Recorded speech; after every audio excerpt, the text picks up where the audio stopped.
Yanga inataka uimbe, inataka utamu. Yanga nusu ya maisha ya kila mwanadamu. Kama wewe unabisha, una akili timamu. Hili tunaimba wote.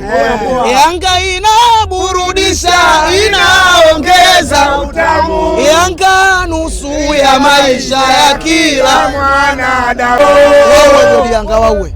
Kwa hiyo jamani, aletea pilipili atakuwa kolo. Unajua ile shughuli sio ndogo. Ndio mitambo na testiwa vile. Bwana, tumefuzwa hatua ya makundi na ni official kutoka kafu.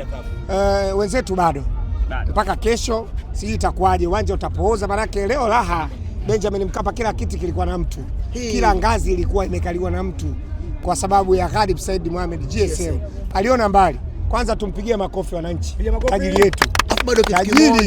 Tajiri tutamwomba. Tajiri afanya kazi kubwa.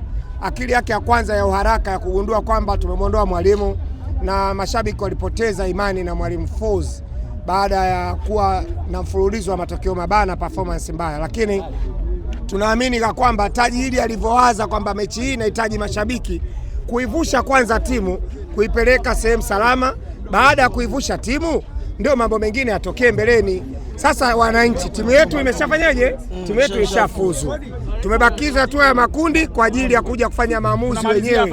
Tujitokezeni kwa wingi kwenye hatua ya makundi ili tuweze kupata matokeo mazuri. Mechi 3 za nyumbani tuzifanyie kazi. Asanteni.